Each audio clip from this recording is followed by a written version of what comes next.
अस्सलाम वालेकुम जी। मैं ਤੁਹਾਡਾ मेज़बान अज़मान शरीफ चौधरी ਤੇ ਮੇਰੇ ਨਾਲ ਬਸ਼ੀਰ ਮਹਿਰ ਸਾਹਿਬ।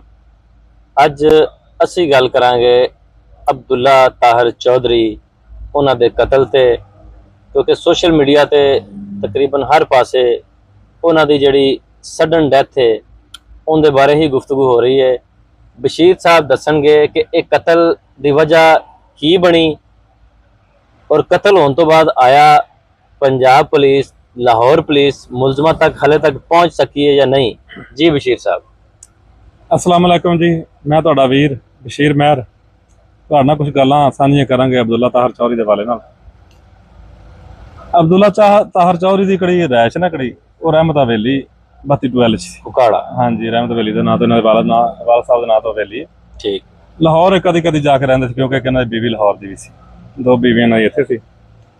ਤੇ ਗੁਲਬਰਗ ਦੇ ਵਿੱਚ ਗਾਲਬ ਮਾਰਕੀਟ ਦੇ ਵਿੱਚ ਇੱਕ ਕਲੀਨਿਕ ਨਿੱਜੀ ਕਲੀਨਿਕ ਹੈ। ਠੀਕ ਹੈ। ਹਾਂਜੀ, ਫਿਜ਼ੀਓਥੈਰੇਪੀ ਵਗੈਰਾ ਉੱਥੇ ਉਹ ਜਾਂਦੇ ਸੀ ਕਰਾਉਣ ਵਾਸਤੇ। ਗੱਡੀ ਇਹਨਾਂ ਕੋਲੋਂ ਜਿਹੜੀ ਕਿਉਂਕਿ ਪੂਰੇ ਉਕਾੜੇ ਤਾਂ ਉਹਨਾਂ ਲੋਕਾਂ ਨੂੰ ਪਤਾ ਵੀ ਅਬਦੁੱਲਾ ਤਾਹਿਰ ਚੌਧਰੀ ਦੀ ਹੈ, ਨੰਬਰ ਸਾਰਾ ਦੇਖਿਆ ਅੰਦਰ ਕੀ ਲੱਗਿਆ। ਉਹ ਗੱਡੀ ਲੰਘੇ ਤੇ ਹਰ ਬੰਦੇ ਨੂੰ ਪਤਾ ਚੱਲ ਜਾਣਾ ਅਬਦੁੱਲਾ ਤਾਹਿਰ ਚੌਧਰੀ।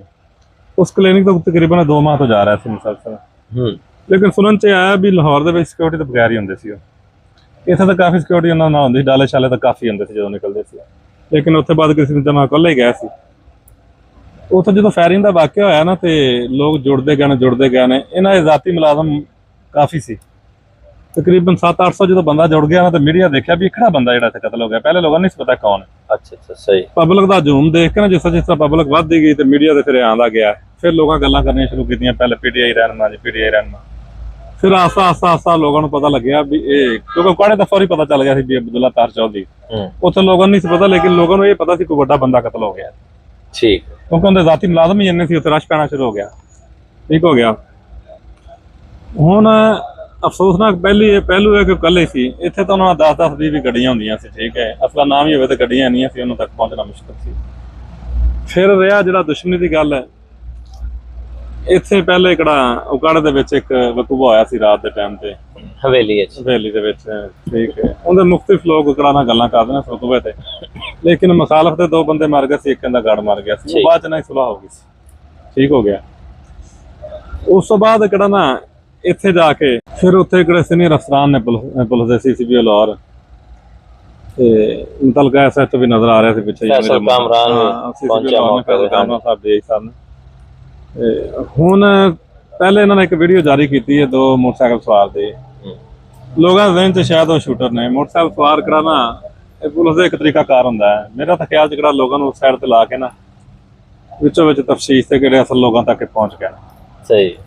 6 ਬੰਦੇ ਦੱਸਦੇ ਨੇ ਇਹਨਾਂ ਗ੍ਰਿਫਤਾਰ ਕੀਤੇ ਨੇ। ਗੁਜਰਾਂਵਾਲੇ ਤੋਂ ਇਹਨਾਂ ਨੇ ਕੋਈ ਗੱਡੀ ਲਈ ਹੈ, ਮਬੀਨਾ ਤੌਰ ਤੇ ਦੱਸਦੇ ਨੇ ਵੀ ਉਹਦੀ ਗੱਡੀ ਨੰਬਰ ਪਲੇਟ ਚੇਂਜ ਕੀਤੀ ਹੈ। ਠੀਕ ਹੈ। ਉਹ ਗੱਡੀ ਇੱਥੇ ਗੁਲਬਰਗ ਚ ਆਈ। ਇੱਥੋਂ ਲੋਕਾਂ ਨੇ ਕਿਸੇ ਜਿਹੜਾ ਸਹੂਲਤਕਾਰ ਇਹਨਾਂ ਉਹਨਾਂ ਨੇ ਮੋਟਰਸਾਈਕਲ ਦਿੱਤੀ ਵੀ ਨੰਬਰ ਪਲੇਟ ਉਹਦੇ ਜਾਲੀ ਲੱਗੀ ਹੋਈ। ਸਹੀ। ਠੀਕ ਹੈ। ਸੁਣਨ 'ਚ ਆਉਂਦਾ ਪਿਆ ਕਿਹੜਾ ਮਬੀਨਾ ਤੌਰ ਤੇ ਇਹ 6 ਬੰਦੇ ਉਹ ਗ੍ਰਿਫਤਾਰ ਕੀਤੇ ਨੇ ਜਿਹੜੇ ਸਹੂਲਤਕਾਰੀ ਇਹਨਾਂ ਨੂੰ ਕਰਦੇ ਪਏ ਸੀ। ਮੁਆਵਨਤ ਨਾ ਕੀਤੀ ਹੈ। ਮਰਕਜ਼ੀ ਮੁਲਜ਼ਮ ਕਿਹੜਾ ਹਾਲੇ ਤੱਕ ਨਹੀਂ ਆਇਆ। ਲੇਕਿਨ ਜੋ ਇੱਥੇ ਲੋਕ ਕਾੜੇ ਸੋਚਦੇ ਪਏ ਨੇ ਵੀ ਇਹ ਹੋ ਗਿਆ ਉਹ ਹੋ ਗਿਆ, ਇਹ ਉਸ ਤੋਂ ਆਪੋਜ਼ਿਟ ਹੀ ਕੋਈ ਗੱਲ ਹੋਈ ਹੈ। ਕਿਉਂਕਿ ਜਦੋਂ ਹਕਾਇਕ ਸਾਹਮਣੇ ਆਉਣਗੇ ਫਿਰ ਹੀ ਪਤਾ ਚੱਲੇਗਾ। ਉਹ ਨਹੀਂ ਆਏ, ਹੋਰ ਇੱਕ ਮਸਲਾ ਇਹਨਾਂ ਦਾ ਜਿਹੜਾ ਸਹੀ ਦੂਸਰੀ ਕੋਈ ਪਾਰਟੀ ਤੀਸਰੀ ਪਾਰਟੀ ਜਿਹੜਾ ਅਬਦੁੱਲਾ ਤਾਹਿਰ ਚੌਧਰੀ ਨੂੰ ਪਤਾ ਸੀ, ਸ਼ਾਇਦ ਉਹ ਕਾੜੇ ਚ ਲੋਕਾਂ ਨੂੰ ਨਹੀਂ ਪਤਾ। ਕਾੜੇ ਦੇ ਲੋਕਾਂ ਦੇ ਚ ਵੀ ਕਾੜੇ ਲੜਾਈ ਹੋਈ ਸੀ, ਉਹਦਾ ਸ਼ੱਕ ਸਨ। ਅਬ ਕੋਈ ਇਹਨਾਂ ਦਾ ਕਾਰੋਬਾਰੀ ਤਨਾਜ਼ਾ ਜ਼ਰੂਰ ਹੈ ਸੀ, ਲੇਕਿਨ ਜਿਹੜੀ ਇਹਦੀ ਆਪੋਜ਼ਿਟ ਪਾਰਟੀ ਸੀ, ਤਗੜੀ ਪਾਰਟੀ ਨਹੀਂ ਸੀ ਹੈ ਵੀ ਇਸ ਲੈਵਲ ਤੇ ਸਟੈਂਡ ਲੈ ਸਕੇ। ਠੀਕ। ਅੱਗੇ ਅੱਲਾ ਹੀ ਬਿਹਤਰ ਜਾਣਦਾ। ਠੀਕ ਹੈ। ਪੁਲਿਸ ਦੀ ਤਫਤੀਸ਼ ਜਾਰੀ, ਜਦੋਂ ਪੁਲਿਸ ਦੀ ਤਫਤੀਸ਼ ਆਏਗੀ ਸਾਹਮਣੇ ਉਸ ਤੋਂ ਬਾਅਦ ਜਿਹੜੀ ਇੱਕ ਚੀਜ਼ ਅਹਿਮ ਦੇਖਣ ਚਾਹੀਏ ਨਾ, ਇਹਨਾਂ ਦੀ ਵਾਲਦਾ ਜਿਹੜੀ ਇੱਕ ਰਿਟਾਇਰਡ ਟੀਚਰ ਨੇ, ਸਫੀਆ ਬੀਬੀ ਦਾ ਨਾਮ। ਸਫੀਆ ਬੀਬੀ। ਉਹਨਾਂ ਦੇ ਹੌਸਲੇ ਨੂੰ ਮੈਂ ਦਾਅ ਦੇ ਦਿੰਦਾ ਕਿਉਂਕਿ ਮੈਂ ਜਾਣਦਾ ਇਹਨਾਂ ਨੂੰ, ਕਿਉਂਕਿ ਬੱਚੇ ਇਹਨਾਂ ਦੇ ਨਿੱਕੇ ਨੇ। ਠੀਕ ਹੈ। 7 ਬੇਟੀਆਂ 3 ਬੀਵੀਆਂ, 10 ਦਿਨਾਂ ਨੇ 2 ਬੱਚੇ ਨੇ। ਅਬਦੁੱਲਾ ਤਾਹਿਰ ਚੌਧਰੀ ਸਾਹਿਬ ਦੇ ਬੱਚੇ ਛੋਟੇ ਨੇ, ਐਡੇ ਵੱਡੇ ਬੱਚੇ ਨਹੀਂ ਹੈ। ਠੀਕ ਹੈ ਵੀ ਮੰਮੀ ਡੈਡੀ ਜਾਨੇ। ਠੀਕ ਹੈ। ਲੇਕਿਨ ਉਹਨਾਂ ਦੀ ਵਾਲਦਾ ਦਾ ਜਿਹੜਾ ਹੌਸਲਾ ਦੇਖ ਕੇ ਮੈਂ ਉਹਨਾਂ ਦੱਸ ਦੇਣਾ, ਉਹ ਬੜੇ ਹੌਸਲੇ ਸੀ। ਬੜੀ ਗੱਲ ਹੈ। ਠੀਕ ਹੈ। ਉਹ ਲੋਕਾਂ ਨੂੰ ਹੌਸਲਾ ਦੇ ਰਿਹਾ ਸੀ ਵੀ ਤੁਹਾਡੇ ਚ ਮੈਨੂੰ ਬੇਟਾ ਹੀ ਨਜ਼ਰ ਆਉਂਦਾ ਪਿਆ, ਤੁਹਾਡਾ ਹੌਸਲੇ ਦੀ ਮੈਂ ਸ਼ੁਕਰੀਆ ਅਦਾ ਕਰਨੀ ਹੈ। ਤੇ ਕਿਸੇ ਨੇ ਸਵਾਲ ਕੀਤਾ ਵੀ ਮਗਰੋਂ ਇਹਨਾਂ ਦਾ ਵਾਰਿਸ ਕੌਣ? ਉਹਨਾਂ ਨੇ ਕਿਹਾ ਅਲਹਮਦੁਲਿਲਾ ਮੇਰੇ 2 ਪੋਤਰੇ ਨੇ, 7 ਮੇਰੀਆਂ ਪੋਤਰੀਆਂ ਨੇ, ਇਹਨਾਂ ਦੀ ਵਾਰਿਸ ਉਹਨਾਂ ਦੇ ਸਿਰ ਤੇ ਮੈਂ ਆਪਣੀ ਜ਼ਿੰਦਗੀ ਗੁਜ਼ਾਰਾਂਗੀ। ਅਸੀਮ ਔਰਤ ਜਿੰਦਾ ਬੰਦਾ ਐਕਸੀਡੈਂਟ ਨਾਲ ਫੌਤ ਹੋ ਗਿਆ, ਇੱਕ ਬੇਟਾ ਪਹਿਲੇ ਐਕਸੀਡੈਂਟ ਨਾਲ ਫੌਤ ਹੋ ਗਿਆ, ਇੱਕ ਜਿਹੜਾ ਆਖਰੀ ਬੇਟਾ ਹੁੰਦਾ ਰਹਿ ਗਿਆ ਸੀ। ਉਹ ਕਿਹੜਾ ਇੱਕ ਮਰਡਰ ਦੇ ਥਰੂ ਕਿਹੜਾ ਨਾਗਿਆਨੀ ਮੌਤ ਦਾ ਸ਼ਿਕਾਰ ਹੋ ਗਿਆ। ਤੇ ਬਸ਼ੀਰ ਸਾਹਿਬ, ਇਹਦੇ ਚ ਤੁਸੀਂ ਪੰਜਾਬ ਗਵਰਨਮੈਂਟ ਨੂੰ ਕੁਝ ਕਹਿਣਾ ਚਾਹੋਗੇ ਕਿ ਇਹ ਵਾਕਿਆ ਕਿਉਂ ਹੋਇਆ? ਆਇਆ ਕਿ ਇਹਦੇ ਚ ਉਹਨਾਂ ਦੀ ਗੁਨਾਹਲੀ ਸਾਬਤ ਹੁੰਦੀ ਹੈ ਜਾਂ ਨਹੀਂ? ਜ਼ਿੰਮੇਵਾਰੀ ਤਾਂ ਗਵਰਨਮੈਂਟ ਦੀ ਹੁੰਦੀ ਕਿਹੜੀ ਮੌਜੂਦਾ, ਲੇਕਿਨ ਜਿਹੜੀਆਂ ਦੁਸ਼ਮਣੀਆਂ ਹੁੰਦੀਆਂ ਨਾ, ਇੱਕ ਦਹਿਸ਼ਤਗਰਦੀ ਹੁੰਦੀ ਸ਼ਰੇਆਮ ਬਾਹਰ, ਇੱਕ ਦੁਸ਼ਮਣੀ ਹੁੰਦੀ ਹੈ। ਸਹੀ, ਠੀਕ ਹੈ। ਦਹਿਸ਼ਤਗਰਦੀ ਕਿਹੜੀ ਹੁੰਦੀ ਨਾ, ਉਹਦੇ ਵਾਸਤੇ ਲੋਕ ਕਿਹੜਾ ਨਾ ਗਵਰਨਮੈਂਟ ਨੇ ਇੰਤਜ਼ਾਮਾਤ ਕੁਝ ਨਾ ਕੁਝ ਕੀਤੇ ਹੁੰਦੇ, ਠੀਕ ਹੈ, ਕਿਉਂਕਿ ਫਰੰਟ ਜਾਰੀ ਹੋ ਜਾਂਦੇ ਨੇ ਵੀ ਇੱਥੇ ਦਹਿਸ਼ਤਗਰਦੀ ਹੋ ਸਕਦੀ। ਜਿਹੜੀ ਦੁਸ਼ਮਣੀ ਹੁੰਦੀ ਨਾ, ਇਹ ਵਿੱਚੋਂ ਵਿੱਚ ਹੀ ਕਿਹੜਾ ਨਾ ਪੱਕਦੀ ਰਹਿੰਦੀ ਹੈ। ਸਹੀ, ਠੀਕ ਹੈ। ਇਹਦਾ ਪਤਾ ਨਹੀਂ ਚੱਲਦਾ, ਬਾਅਦ ਕਿਸੇ ਦਿਨਾਂ ਜਦੋਂ ਵਾਕਿਆ ਹੋ ਜਾਂਦਾ ਉਸ ਤੋਂ ਬਾਅਦ ਇਹਦਾ ਪਤਾ ਚੱਲਦਾ। ਲੇਕਿਨ ਜਿਹੜਾ ਲਾਹੌਰ ਦੇ ਵਿੱਚ ਸਿਸਟਮ ਹੈ ਨਾ, ਸੇਫ ਸਿਸਟਮ, ਹੁਣ ਤੁਸੀਂ ਇਹ ਨਹੀਂ ਕਹਿ ਸਕਦੇ ਵੀ ਬੰਦਾ ਬਚ ਕੇ ਨਿਕਲ ਜਾਵੇ। ਇਸ ਤਰ੍ਹਾਂ ਹੀ ਬੇਸ਼ੱਕ ਉਹਨਾਂ ਸਿਰ ਤੇ ਹੈਲਮਟ ਵੀ ਲੈ ਨੇ, ਹੁਣ ਟੈਕਨੋਲੋਜੀ ਐਸੀ ਆ ਗਈ, ਉਹਨਾਂ ਦੇ ਚਿਹਰੇ ਨਜ਼ਰ ਆ ਜਾਣਗੇ ਹੈਲਮਟ ਦੇ ਵਿੱਚ, ਹੈਲਮਟ ਦੇ ਥਰੂ, ਹੈਲਮਟ ਦੇ ਵਿੱਚੋਂ ਵੀ ਚਿਹਰੇ ਵਿੱਚੋਂ ਚਿਹਰੇ ਨਜ਼ਰ ਆ ਜਾਣਗੇ। ਉਹ ਬਿਲਕੁਲ ਪੁਲਿਸ ਨੂੰ ਪਤਾ ਲੱਗ ਗਿਆ ਹੋਣਾ। ਠੀਕ ਹੈ, ਪੁਲਿਸ ਉਹਨਾਂ ਦੇ ਮਗਰ ਹੈ, ਲੇਕਿਨ ਪੁਲਿਸ ਵੀ ਬਿਹਤਰ ਜਾਣਦੀ ਵੀ ਉਹਨਾਂ ਨੇ ਉਹਨੂੰ ਕਿਸ ਤਰ੍ਹਾਂ ਫੜਨਾ ਹੈ। 6 ਬੰਦੇ ਦੱਸਦੇ ਨੇ ਕਿ ਗ੍ਰਿਫਤਾਰ ਕੀਤਾ, ਫਾਈਨਲੀ ਕਰਾਣਾ।